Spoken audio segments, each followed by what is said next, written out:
वृद्धावस्था के कारण उसका रूप बिगड़ गया, बुद्धि कमजोर हो गई, शरीर रोगी हो गया, अग्नि मंद पड़ गई, पुरुषार्थ और भोजन दोनों कम हो गए, बस घोर चिंता।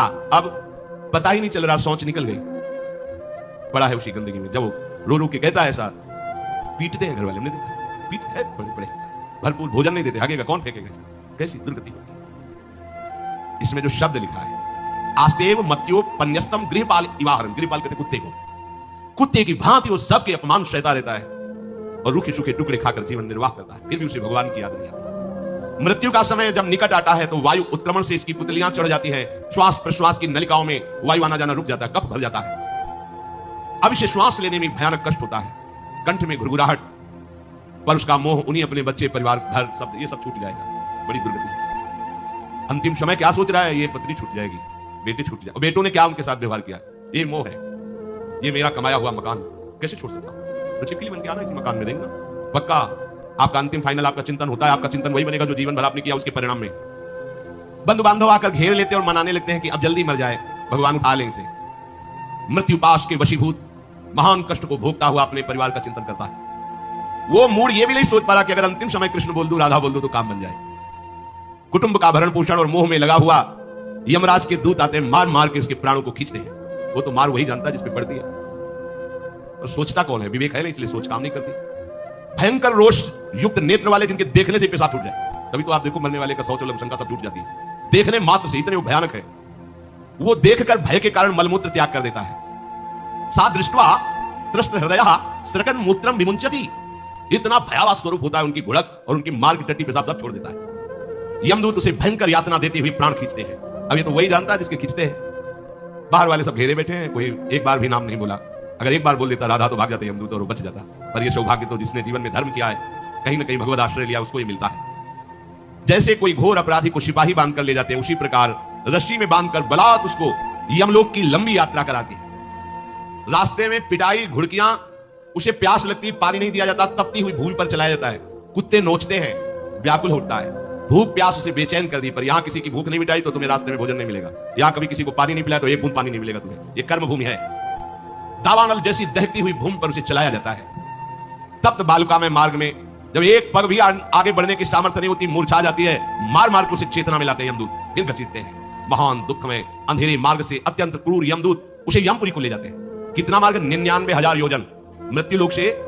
ऐसे नहीं कि कोई गप लिखी हुई है, नहीं नहीं, जैसे तिहाड़ जेल है, जानते नहीं तो क्या जानोगे, कहां तिहाड़ जेल, जाओ देखो जाके, आजीवन कारावास, कैसे बड़े कठोर कठोर, जैसा अपराधी वैसा दंड विधान। तो यहां थोड़ी दया है, क्योंकि हृदय है, वहां हृदय नहीं है, वहां हृदयहीन शासक तुम्हारे पीछे लगाए जाएंगे, हृदय ही नहीं है, बस एक एक कर्म का हिसाब। जो हमने पढ़ा था पहली बार तो होश उड़ गए थे। जो यहां दूसरे का मांस खाते ना, कोलू में पेरे जाते, कोलू जैसे गन्ना नहीं पेरा जाता, लगा दिया कोलू में पेरे जाते, मरना है नहीं, सोचो कितना कष्ट। फिर इसके बाद समसी से मांस नोच कर उसे खवाया जाता, होश में हो जाओ। 99,000 योजन का मृत्यु लोक से यमलोक का मार्ग है, लिखा हो 99,000 योजना नाम सहस्राणी नवतिम नवचाध्वनः त्रिभिर मुहूर्तैर्द्वाभ्याम वा नीतः प्राप्नोति यातनः। एक योजन का मतलब 4 कोश, 99,000 योजन। इतने लंबे मार्ग को 2 या 3 मुहूर्त में तय करना, दौड़ा के 2 या 3 मुहूर्त, बहुत कम समय। फिर वहां पहले से तय, इसको इस नर्क में डालो, इसको इस नर्क में, वहां इतना समय, थोड़ी भीड़ लगी है।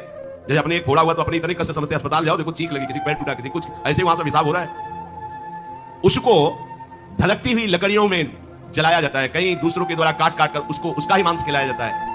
यमपुरी के कुत्तों के भयानक दांत होते हैं, जिंदा, अब मरना है नहीं, वहां भयानक गिद्धों के द्वारा आते खींची जाती है। यहाँ सांप बिच्छू डांस जिसको मारा है, वहां भयंकर रूप रखकर उसका खून पीते हैं, हिसाब है बहुत होश में। यहाँ तुम किसी के शरीर को काट दो तो मर जाएगा, वहां ऐसा नहीं होता, वहां बार बार काटा जाएगा, मरोगे नहीं, पीड़ा वैसे ही होगी। बड़े भयानक कष्टों को भोगता है, तामिस्तंध तामिस्त रोरो आदि नरकों को भोगता है। हे माता, भगवान कपिल देव जी कहते हैं, जो पुण्य आत्मा लोग होते हैं स्वर्ग आदमी जाकर पुण्य भोगते हैं, लेकिन दोनों को फिर गिरना होता है, क्योंकि वो भगवान का भजन नहीं किए, इसलिए पुण्य भोग कर मृत्यु लोग आते हैं, वो पाप भोग कर नरक से मृत्यु लोग आते हैं। माता जब उनके भोग संपन्न होते हैं नरक आदि के, अब वो जन्म लेते हैं। फिर यहां ध्यान से सुनो, जब जीव को मनुष्य शरीर में जन्म लेना होता है तो प्रकृति में वर्षा के साथ आता है, प्रकृति में वर्षा के साथ आया, और फसल में मूली गाजर गेहूं अन्न, इनमें वो जीव प्रवेश करता है, और उसे माता पिता दोनों पाते हैं। तो सप्तम धातु वीर के रूप में परिणित होता जीव। वो वीर कण के रूप में माता के उदर में जब प्रवेश करता है तो एक रात्रि में मां का और पिता का दोनों का वो जो वीर मिलता है, उस रज और वीर के मिलने से एक कलल सा बनता है। 5 रात्रि व्यतीत होने के बाद एक बुदबुदा सा बनता है।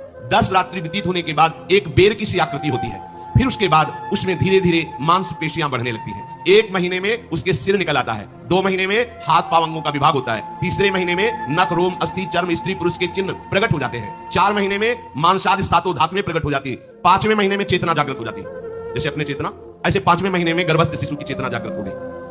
जीव है पर चेतना 5 महीने बाद मां के गर्भ में जागृत। अब उसे भूख लगती है, प्यास लगती है, वहां की तापमयी जलन, पीड़ा, छोटे छोटे कीड़ों के द्वारा काटना। 6ठे मास में झिल्ली से लपटा हुआ मां की दाहिनी कोख में कीड़े की तरह तड़पता है। उस समय माता को कड़वे और खट्टे पानी की लालसा होती है, जिससे उसके अंगों में जाकर भयंकर जलन होती है। यह है भोग। वो कृमि कीड़े की तरह तड़पता है। मलमूत्र के गड्ढे में बीच में झिल्ली में बंधा हुआ वो जीवात्मा सुकुमार तो होता है, वहां के कीड़े उसे नोचते हैं छोटे छोटे, वो तड़पता है। माता प्रसन्न होती कि जब बच्चा हिलता है बोले है, उसकी दुर्गति हो रही, वहां भयंकर कष्ट पा रहा है। ऐसा क्लेश होता है कि क्षण क्षण में बेहोश होता रहता है। माता के खाए हुए कड़वे, तीखे, गरम, नमकीन, रूखे, खट्टे और यही पदार्थ पाने की इच्छा होती है माता, क्योंकि उसको भोग भोगना है। उसके कोमल शरीर में भयानक पीड़ा होती है जब माता ऐसे पदार्थ खाती है। गर्भाशय की झिल्ली में लिपटा हुआ, आंतों और मलमूत्र से घिरा हुआ सिर, पेट की और पीठ और गर्दन एक कुंडलाकार ऐसे कंकड़ जैसा, ऐसी आकृति गर्भस्थ शिशु की होती है। पिंजड़े में बंद पक्षी के समान पराधीन, ना तो वो हिल डुल सकता है, ना बोल सकता है, बड़ा असमर्थ दुख को भोग रहा है, चेतना पूरी है। इसी समय भगवान द्रवित होकर उसे ज्ञान देते हैं, गर्भस्थ शिशु को, सबको। जी उसे ज्ञान होता है तो सैकड़ों जन्म के कुकर्म उसे याद आते हैं, सैकड़ों जन्म के। ओहो, ये मेरे कर्म का ही फल, मैंने ऐसे कर्म किए इसलिए दुख भोग रहा हूं। बेचैन हो जाता है, कैसे निपट पाऊंगा, सैकड़ों जन्म के कर्म जमा है।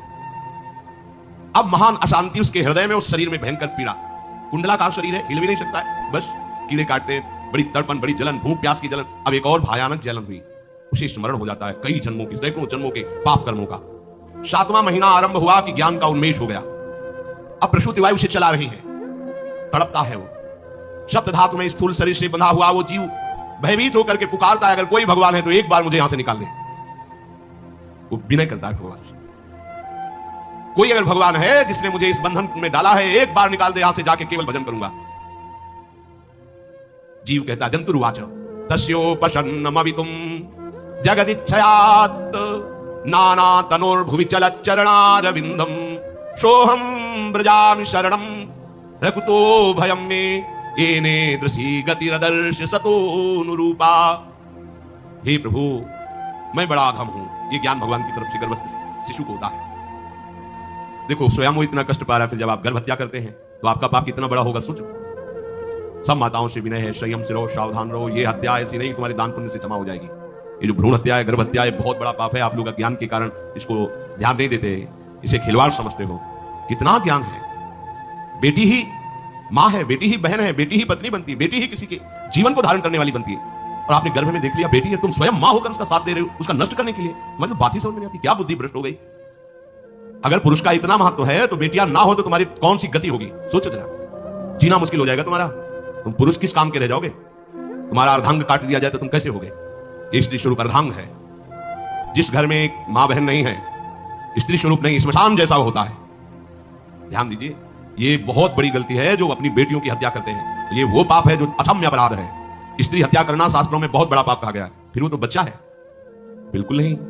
जिनसे हो गया है, श्रीमद् भागवत का सप्ताह मूल संस्कृत से सुनो और भगवान से प्रायश्चित प्रार्थना करो कि हे नाथ, भूल से गलती हो गई, दूसरा कोई उपाय नहीं। ध्यान से समझ लीजिए, तुम्हारे भ्रूण हत्या, गर्भ हत्या के पाप को नष्ट करने में एकमात्र श्रीमद् भागवत समर्थ है, दूसरा कोई नहीं। कोई दान पुण्य तीर्थ स्नान तुम्हें क्षमा नहीं कर पाएगा। यह ऐसा महापाप है। अगर हृदय में जलन करके और मूल संस्कृत के द्वारा पूरी 7 दिन में भागवत श्रवण की जाए नियम से, तो भागवत समर्थ है इस हत्या के पाप से भी आपको मुक्त कर देंगे। जिनकी ऐसी हत्या हो गई हो, करवा लो, नहीं तो बुद्धि आगे भ्रष्ट करके तुम्हें हरि गुरु से विमुख कर देगा। ये पाप ऐसा नहीं कि तुम्हें 2-4 माला घुमाने से क्षमा हो जाएगा। ये महत अपराध है। सबकी समझ में आता, समझ जाओ, नहीं तो आप जहां भी हो वहीं से भ्रष्ट कर देगा। यह अपराध नष्ट नहीं होगा, श्रीमद् भागवत की कृपा से नष्ट हो जाएगा। यह हमें बहुत विश्वास है। श्रीमद् भागवत सप्ताह की यह है ही महामहिम। प्रीति योनि को प्राप्त धंधकारी को सीधे भगवत पार्षद स्वरूप देकर परम पद में आरूढ़ कर दिया। केवल 7 दिन की मूल संस्कृत एक भी श्लोक नहीं छूटना चाहिए। अगर सप्ताहिकी का प्रण हो तो इस भ्रूण हत्या, गर्भ हत्या से भी निवृत्ति मिल जाए। अब वो जीव भगवान को पुकारता है, मैं बड़ा नीच अधम हूं। भगवान, आपने जो मुझे गति दिखाई है तो मेरे कर्म के अनुसार ही है, आपका इसमें कोई दोष नहीं। हम लोग जब कष्ट भुगते तो भगवान से कहते हैं हमने तुम्हारा क्या बिगाड़ा। भगवान ने नहीं बिगाड़ा, तो खुद देख क्या बिगाड़ लिया अपना। करो पापाचरण। अब देखो, हमने तो जीवन में कोई पाप नहीं किया, कितनी गर्भ हत्या की है, कितनी खिलवाड़ समझो। ये बिल्कुल भयावह चीज है। आप लोगों को नहीं, हम बार बार इसीलिए कह रहे कि भयावह वस्तु है, तुम्हें बहुत ऊंचाई से घसीट के भ्रष्ट कर देगी। बहुत होश में हो, भूल के कभी ऐसा न करना जहां तक हमारी आवाज पहुंचे, जहां तक सुनाई दे। गर्भ हत्या मत करना, संयम से रहो। इस तरह का व्यवहार मत करो कि तुम्हारा मनुष्य जन्म ही व्यर्थ चला जाए। इसमें तीनों को बराबर दंड मिलेगा, गर्भ हत्या कराने वाला, गर्भ हत्या की प्रेरणा देने वाला और गर्भ हत्या में सहयोग देने वाला, जो औषधि डॉक्टर या जो भी, तीनों को दुर्गति होगी। माता, पिता, प्रेरक और कर्ता। ऐसा नहीं कि आप डॉक्टर हो तो आपको गर्भ हत्या करने का अधिकार नहीं। आप डॉक्टर हो दूसरे के शरीर को स्वस्थ करके निरोग करने के लिए, हत्या करने के लिए नहीं। कोई भी हमारा संविधान ऐसा आदेश नहीं करता कि आप गर्भ हत्या कर दो। ना भागवतिक और ना भारतीय संविधान ऐसा संविधान आदेश नहीं करता। अब वो जीव कह रहा है कि प्रभु मेरे योग्य ही है, आपने जो मुझे दंड दिया है। मैंने सुना है कि आपकी शरण में जो आता है आप उसकी रक्षा कर लेते हैं। आपकी जो शरण में हो जाता है वो इस भूमि पर, भारत भूमि पर, विश्व पर निर्भय विचरण करता है। कोई उसे भय नहीं प्रदान कर सकता। प्रभु, मैं इस माता के उदर में माया का रहस्य न जानने के कारण ऐसे कर्म किए कि मैं आ गया हूं। बहुत दुख पा रहा हूं। हे निर्विकार अखंड बोध स्वरूप परमात्मा, मैं बार बार नमस्कार करता हूं। प्रभु, मेरे ऊपर कृपा कर दो, एक बार इस गर्भ से निकाल दो। मैं यहां से बाहर जाकर आपका निरंतर भजन करूंगा। ये वादा करके आए हम प्रभु से साहब। प्रभु ने करुणा करके हमें चांस दिया है मनुष्य शरीर। प्रभु, मैं बहुत जन्मों से इस समय स्मृति आ रही देख रहा हूं, कर्मों में भटकता रहा आपसे विमुख होकर के।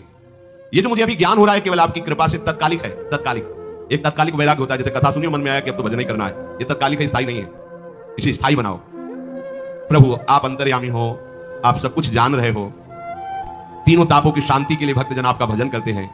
मैं देहधारी होकर जीव माता के उदर में मलमूत्र से रुधिर की झिल्ली में फंसा हुआ माता की जठराग्नि के ताप से जल रहा हूं। प्रभु, एक एक क्षण में यहां विकल होकर केवल इंतजार कर रहा हूं कि किस समय मुझे यहां से निकाला जाएगा। दीन बंधु, यहां से कब मैं निकलूंगा। स्वामी, आप बड़े दयालु हो। आप जैसे उदार प्रभु ने मुझ गर्भस्थ शिशु को यह ज्ञान दिया। हे दीन बंधु, आप अपनी कृपा से प्रसन्न हो जाइए। प्रभु, एक बार निकाल दीजिए। मैं ऐसा भजन करूंगा कि दोबारा संसार के दुख में नहीं आऊंगा। कपिल भगवान कहते हैं, हे माता, वो गर्भस्थ बालक शिशु भगवान से प्रार्थना करता है। भगवान का आदेश होता है, तत्काल प्रसव वायु धक्का मारती है। जे भी प्रसव वायु धक्का मारती तो उसको ऐसा भयंकर कष्ट होता है, जैसा पीछे लिखा है कि जैसे जिंदा किसी की चमड़ी उतारी जाए, ऐसा मां के गर्भ से निकलते समय उसे कष्ट होता है। वो अत्यंत कष्ट से व्याकुल होता है। उसी समय उसका वो ज्ञान नष्ट हो जाता है जो भगवान ने दिया था। उस समय उसकी श्वास की गति रुक जाती है, जैसे किसी का गला दबा दिया जाए तो कैसा लगेगा। ऐसे ही पूरी भागवती की स्मृति नष्ट हो गई। होश आया तब देखा कि वो बाहर पड़ा हुआ है माता के उस मलमूत्र में सना हुआ विष्ठे की कीड़े की तरह। गर्भवास में जो दिव्य ज्ञान प्रकट हुआ था भगवान की कृपा से, वो सब नष्ट हो गया। भूमि परत भा ढाबर पानी, तिम जीवन माया लपटानी। चेतना आई तो रोने लगा। वो ज्ञान कहां गया? वो ज्ञान दाता कहां गया? वो कहता कहां? बोले थाली बजाओ, बच्चा हुआ है। और वो तो रो रहा है कि कहां, वो ज्ञान कहां गया जिसके बल से मैं कह रहा था कि बाहर निकाल दो, मैं आपका भजन करूंगा। सब खत्म ज्ञान। जो लोग उसका अभिप्राय नहीं समझते हैं, उत्सव मनाते हैं। बालक हुआ है, वो रो रहा है, वो कहां गया ज्ञान? कहां? छोटा बालक यही रोक कहता कहां? अभी जो ज्ञान उत्पन्न हुआ था, जो अभी भगवान का बोध हुआ था, वो कहां गया?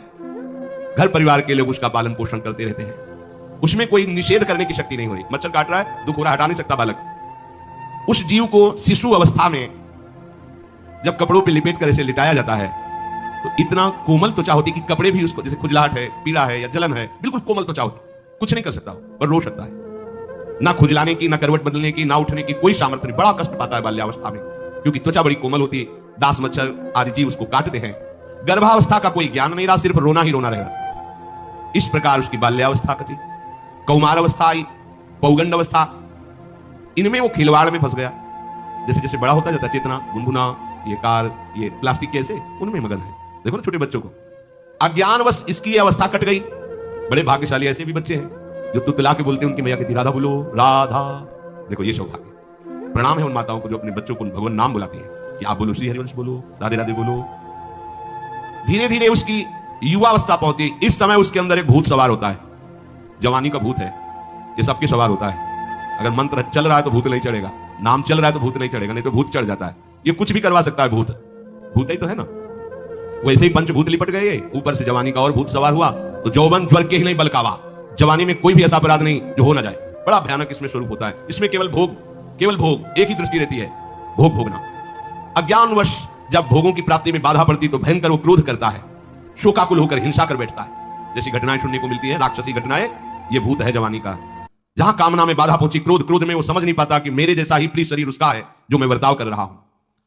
जैसे जैसे देह बढ़ता जाता है, पुष्ट होता जाता है, वैसे वैसे भोग वासना और अभिमान बढ़ता जाता है। वो काम परवश होकर अपना नाश करना शुरू कर देता है। यौवन वो फिर खोटी बुद्धि वाला वैसे ही पाप करने लगता है जिन पापों के कारण उसकी दुर्गति हुई थी नरक आदि की।